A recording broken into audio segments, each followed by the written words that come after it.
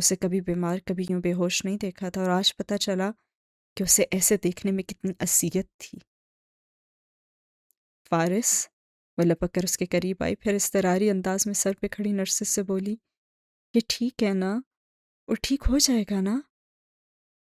آہستہ بولے، مریض کے سر پہ شور نہ کریں، نرس نے بیزاری سے کہا۔ وہ ہوش میں آ رہا تھا مگر تکلیف میں تھا، اسے انجیکشن لگایا ہے۔ اور زمر کچھ دیر بھیگی نظروں سے اسے دیکھتی رہی، پھر آنسو رگڑ کر صاف کی اور غصے سے سعدی کی طرف گھومی۔ کیا کہا تھا میں نے تمہیں؟ ہاں؟ اس نے دونوں ہاتھوں سے اس کے سینے پہ زور دے کر اسے پرے دھکیلا۔ کیا کہہ رہی تھی میں؟ اس کو زخمیوں میں ڈھونڈو، مگر تم پہلے ادھر ڈیڈ باڈی کے پاس چلے گئے۔ تمہیں شرم نہیں آئی؟ ہاں، تمہیں کوئی احساس بھی نہیں ہوا؟ وہ اب غصے اور بے بسی سے اس کے سینوں کو تھپڑوں مٹھیوں سے مار رہی تھی، اور آنسو پھر سے بہنے لگے تھے۔ اچھا اب تو ٹھیک ہے نا؟ وہ اپنا بچاؤ کرتے ہوئے اسے بہلانے والے انداز میں بولا۔ آپ کو انہیں میرے پیچھے جانے ہی نہیں دینا چاہیے تھا۔ کیسے نہ جانے دیتی؟ ہاں، تم ہمارے ساتھی ہو، ہمیں ہمیشہ تمہاری حفاظت کرنی ہے۔ اور ساتھ ہی زور سے اس کے کندھے پہ تھپڑ مار کر اسے پرے ہٹایا، اور سعدی نے برا سا منہ بنایا۔ واہ، یہ صاحب تو آپ کو زہر لگا کرتے تھے۔ اب بھی لگتا ہے، آنسو صاف کرتے ہوئے اس نے ناک سے کوڑ کر سانس کھینچی۔ مگر تم نے مجھے اتنا ڈرا دیا ہے، اور سعدی میں کتنی ڈر گئی ہوں۔ اب نے ڈھال سے بیٹھ کے کنارے بیٹھ کے اور سر دونوں ہاتھوں میں گرا لیا اور تھکان سے مسکرایا۔ چلیں آپ بیٹھیں، میں ان کو روم میں شفٹ کروانے کا بندوبست کرتا ہوں، اور گھر فون بھی کرتا ہوں۔ اور زمر نے تیز سر اٹھایا۔ سب کو مت بتانا کہ وہ زخمی ہے، یوں ہی وہ پریشان ہوں گے۔ زمر، وہ اسی طرح مسکرایا۔ ہمیں ایک دوسرے سے اب کچھ نہیں چھپانا۔ میں اگر کاردارز کاٹیج بھی جاتا تو میں بتا کر جاتا۔ آپ بیٹھے، میں آتا ہوں۔ اسے تسلی دیتا وہ باہر کو نکل گیا، اور وہ گردن موڑے فکر مندی سے فارس کو دیکھنے لگی، جو آنکھیں بند کیے غنودگی کے عالم میں تھا۔ I hate you فارس قاضی، I really really hate you۔ وہ بے بسی بھرے دکھ سے اس کے ساتھ ہاتھ پہ ہاتھ رکھتے ہوئے بولی تھی، اور وہ بے خبر سو رہا تھا۔ کیسے ہیں لوگ، ان کی تمہیں کیا ہی مثال دوں؟ جا کر مجسمے کہیں پتھر کے دیکھ لو۔ اسی اسپتال کے پرتعیش اور نفاست سے سجے ایک پرائیویٹ روم میں ہاشم کاردار صوفے پہ ٹانگ رکھے براں جمع تھا۔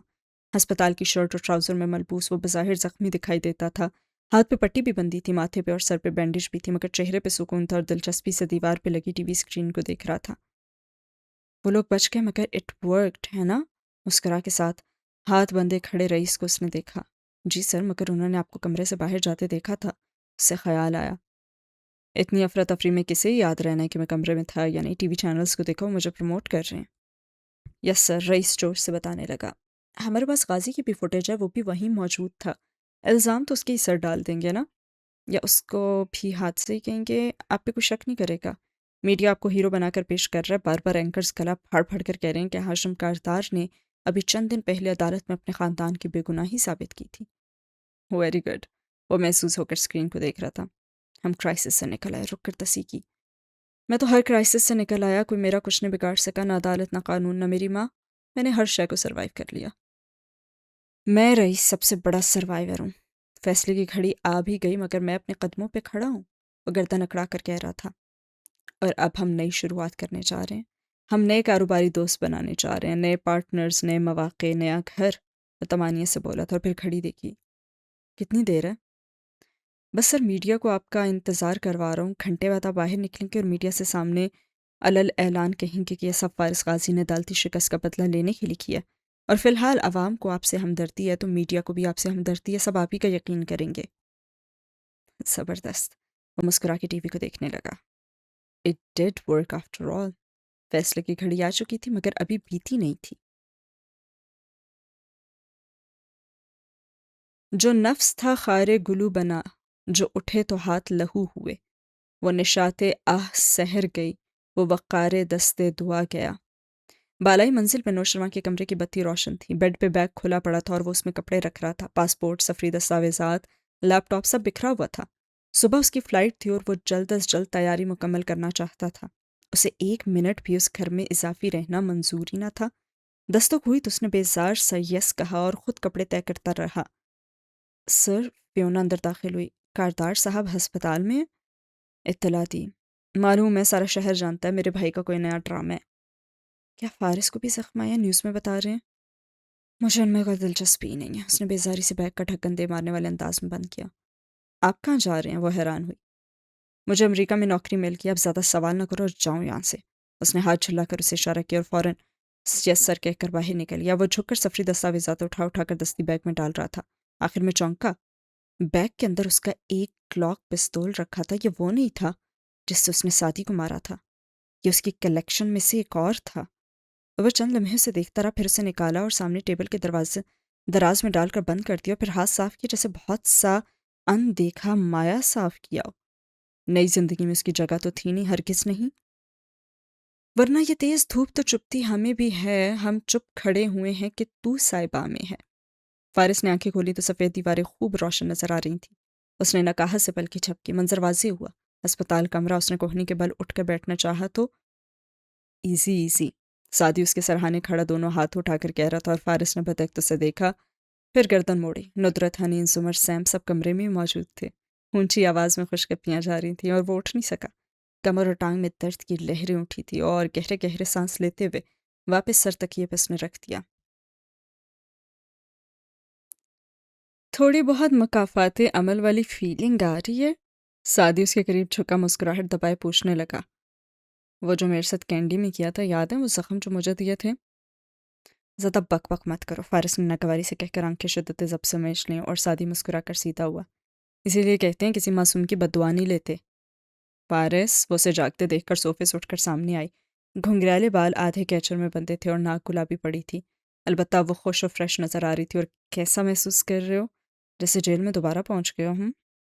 ندرت نے خفکی سے بڑبڑا کے اسے ٹوکا تھا، مگر ان چاروں کے تیور بدلے ہوئے تھے اور فارس نے بھویں بھینچ لیں اور ادھر ادھر دیکھا۔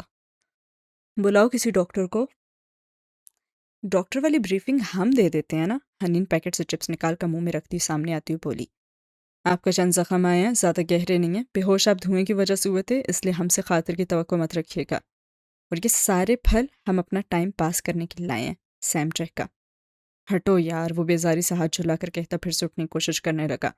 سادی فوراً آگے بڑھا اور اسے سہارا دیتے ہوئے پیچھے تکیے جوڑ دیا اور پھر لیور کی مدد سے بیڈ کو سرہانے سے اوپر اٹھایا۔ وہ اب ٹیک لگا کے بیٹھا، شدید تکلیف میں لگ رہا تھا، کندھے کا زخم درد کرنے لگا تھا جس سے چہرے پہ شدید بیزاری تھی۔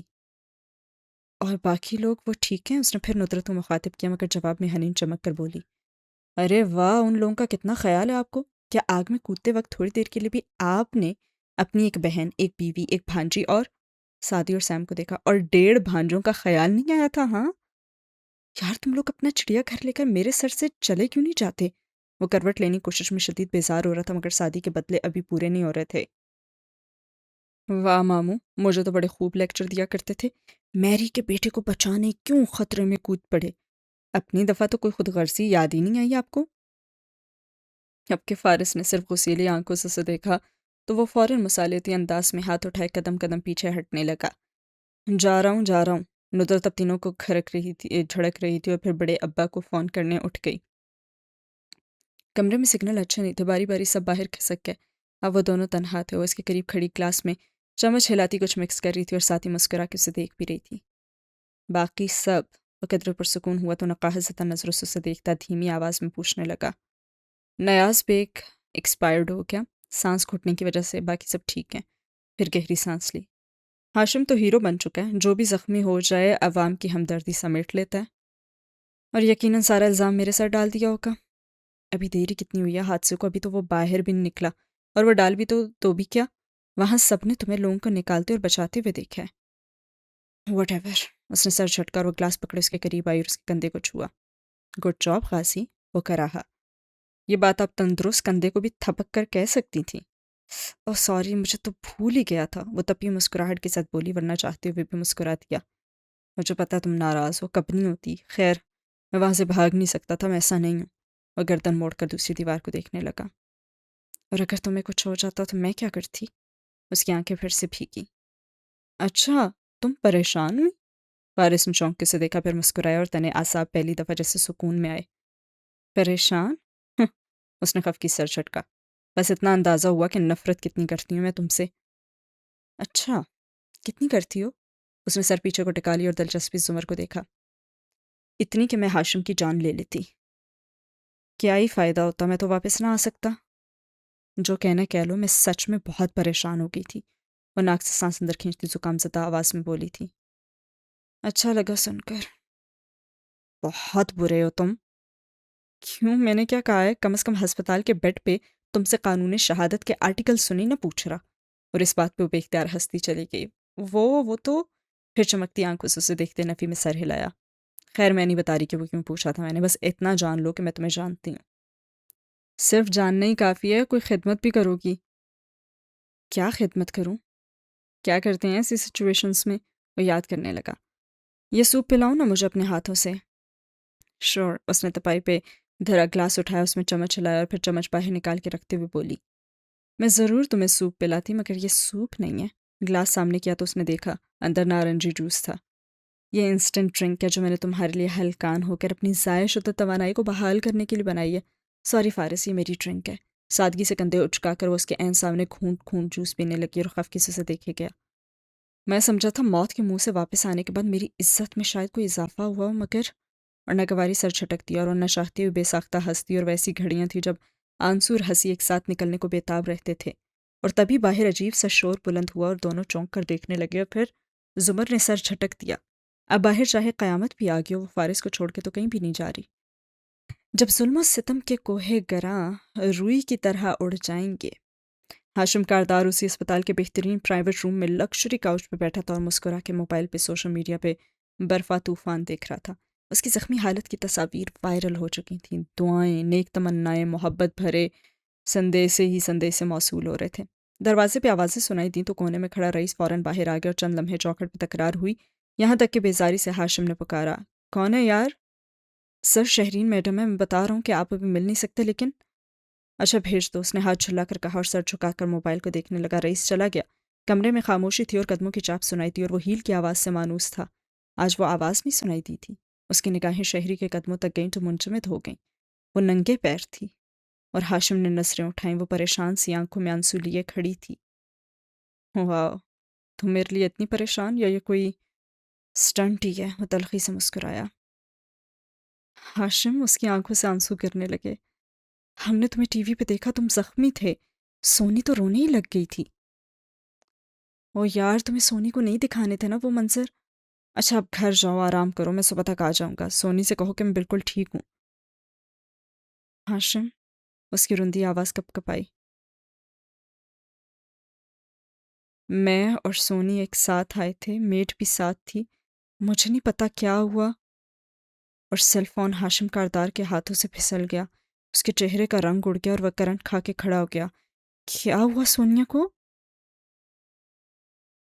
ہاشم، شہری نے روتے ہوئے نفی میں سر ہلایا. سونی نہیں ہے، سونی ہسپتال میں کھو گئی ہے. کیا تم نے کبھی روح نکلنے کی آواز سنی ہے؟ وہ چیخوں سے زیادہ دلدوز ہوتی ہے. وہ بے اختیار آگے بڑھا. کہاں ہے سونیا؟ کہاں ہے میری بیٹی؟ وہ حواس باختہ سا باہر آ کر چیخا تھا. وہ بھی میرے ساتھ تھی. رش بہت تھا، میں کال کرنے رکی. میڈ اس کے ساتھ تھی. میں کوریڈور میں آگے نکل آئی، وہ پیچھے رہ گئی اور میڈ سے اس کا ہاتھ چھوٹ گیا. میں نے پولیس کو بتایا، وہ اسے ڈھونڈ رہے ہیں مگر وہ نہیں مل رہی. وہ کہہ رہے ہیں کہ اسے ہسپتال سے ایک ماہ میں 3 بچے پہلے بھی اغوا ہو چکے ہیں اور سی سی ٹی وی بھی خراب ہے. مگر وہ نہیں سن رہا تھا. وہ بھاگ رہا تھا اور سفید چہرہ لیے اور سرخ آنکھوں کے ساتھ وہ کوریڈور میں چلاتے ہوئے بھاگ رہا تھا. میری بیٹی مسنگ ہے، اسے ڈھونڈ کر لاؤ رئیس. اور رئیس کو بھی ابھی خبر ملی تھی اور راہداری میں ہاشم کے گارڈز آگے پیچھے دوڑ رہے تھے اور پولیس کے افسران اسی طرف آ رہے تھے اور ہر چہرے پہ مایوسی تھی، شکستگی تھی. نفی میں ہلتی گردنیں، جھکی آنکھیں، وہ کچھ نہیں دیکھ پا رہا تھا. وہ اس ہسپتال کی گرین شرٹ میں ملبوس راہداری میں آگے بھاگتا جا رہا تھا. دل تھا کہ ٹوٹ ٹوٹ رہا تھا اور گردن بار بار بے یقینی سے نفی میں ہلتی تھی اور روح قبض ہو رہی تھی اور جان نکل رہی تھی. سونیا کہاں ہے؟ وہ ایک ایک شخص کو روک کر پوچھ رہا تھا، چیخ رہا تھا. راہداری سے گزرتے ہر بچے کا منہ موڑ کر دیکھتا. سونی نہیں تھی، کہیں نہیں تھی. وہ کہاں جا سکتی ہے؟ وہ اتنی جلدی کہاں جا سکتی ہے؟ میری بیٹی کو ڈھونڈ کر لاؤ. تم باہر دیکھو، تم اس طرف جاؤ.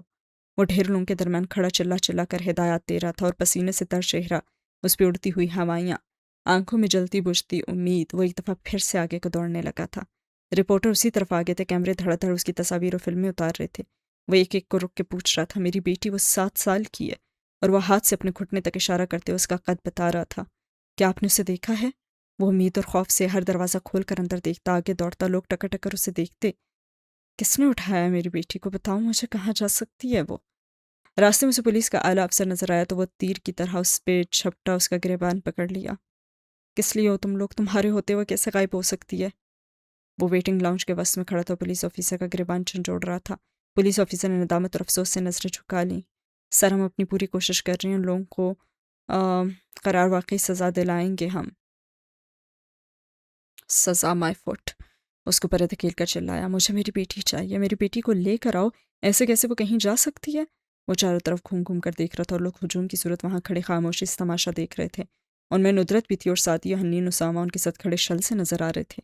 ہاشم کو اپنا سر گول گول گھومتا محسوس ہو رہا تھا اور رئیس پھولے سانس کے ساتھ بھاگتا آ رہا تھا۔ سر، CCTV کیمرے میں عرصے سے خراب پڑے ہیں، اسپتال کی بہت سی ایگزٹس ہیں، شاید وہ اب تک بچی کو لے کر نکل گئے ہوں گے۔ ہاشم تیزی سے آگے بڑھا، قوت سے ایک مکہ اس کے منہ پہ دے مارا اور رئیس دیور کر کے پیچھے کو ہٹا۔ مجھے میری بیٹی چاہیے، مجھے میری بیٹی لا کر دو، وہ سرخ پھبو کا چہرے کے ساتھ چلایا تھا اور دو سپاہیوں نے اسے آرام سے سر آرام سے کہتے کندھوں سے تھام کر روکا، ورنہ وہ شاید رئیس کے ٹکڑے کر دیتا۔ کون لے کر گیا ہے میری بیٹی کو؟ چاروں طرف دیکھ کر اب کے پریشانی اور صدمے سے شکست خوردہ انداز میں چلا رہا تھا۔ ایسے کون کرتا ہے؟ ہسپتال سے کسی بچی کو کون غائب کراتا ہے؟ اور ندر ذوالفقار یوسف نے آنکھیں بند کر کے ایسے کرب میں ڈوبی آ بھری تھی اور اس کے تینوں بچوں نے اس کے کندھوں کو بازوؤں سے خود کو لگایا تھا اور سب کی آنکھوں میں ترہم تھا، خوف تھا ہاشم کے لیے اور اعمال کے نتائج کے لیے۔ ایسے کون کرتا ہے؟ ہاشم سرخیلی آنکھوں سے ایک ایک کا چہرہ لیے ٹوٹے دل سے پوچھ رہا تھا، اور اس کو ابھی تک سپاہیوں نے تھام رکھا تھا اور اس کے گارڈ ادھر ادھر بھاگ رہے تھے اور فون ملا رہے تھے۔ کسی کا بچہ ایسے کون اٹھاتا ہے؟ بچوں سے کون دشمنی کرتا ہے؟ اور نڈھال سے ایک کرسی پہ گر گیا تھا اور آنسو اس کے چہرے پہ گر رہے تھے اور صدمے سے چور آنکھیں بھی ہر طرف دیکھتی تھی۔ رپورٹر سے پوچھ رہے تھے کہ آگ والے واقعے کا ذمہ دار کون ہے، مگر ہاشم نے سر دونوں ہاتھوں میں گرا لیا۔ اسے معلوم تھا اغوا ہوئے بچے واپس نہیں ملتے، اور یہی جان کر وہ چہرہ ہاتھوں میں چھپائے ٹوٹا بکھرا رو رہا تھا۔ Sonia was all I had, ایسے کون کرتا ہے؟ وہ یہی دو فکریں دہرا رہا تھا اور ندرت کے تینوں بچے ان کے مزید قریب ان سے تقریباً لپٹ ہی گئے تھے، اور شہر کی ایک سنسان خاموش سڑک پہ ڈرائیو کرتی ایمن فون پہ کسی سے کہہ رہی تھی، آپ کی مدد کا شکریہ، آج ہاشم سے تمام انتقام ہم نے لے لیے ہیں، اب آگے؟ فون پکڑے اس کے ہاتھ میں اب وہ ہیرے کی انگوٹھی تو نہیں تھی۔ سین ہوا ختم، اسی کے ساتھ اس ایپیسوڈ کو بھی کرتے ہیں ختم۔ یہ تھی سیکنڈ لاسٹ ایپیسوڈ نمل کی۔ کیسی لگی آج کی یہ ایپیسوڈ؟ فائنلی ہمیں جو زوال ہے ہاشم کاردار کا وہ نظر آ ہی گیا۔ سونی کے بارے میں پچھلی ایپیسوڈ میں نے بات کی تھی کہ وہ سب سے بڑی اس کی کمزوری تھی اور کسی کی نظر ابھی تک اس کی طرف نہیں گئی، اور آج اس ایپیسوڈ میں وہ ہو ہی گیا۔ یہ چوٹ اس کے لیے سب سے بھاری تھی، اس کی ماں، اس کے باپ، اس کے بھائی، اس کی بیوی، اس کی محبت سادی، ہر سے بھاری، because Sonia was all I had. Sonia was all I had, صرف ایک سونیا ہی تو اس کے پاس بچی تھی، اس کی بیٹی۔ کیسی لگی آج کی ایپیسوڈ ضرور بتائے گا کامنٹ سیکشن میں، اور اب ہم ملیں گے اگلی ایپیسوڈ میں جو کہ اس ناول کی لاسٹ ایپیسوڈ ہے۔ تو چینل کو کر لیجیے فٹافٹ سے سبسکرائب، اور آگے کیا ہونا چاہیے ریکارڈ اس کے لیے دیجیے گا سجیشنز بھی۔ ملتے ہیں اگلی ایپیسوڈ میں، اللہ حافظ۔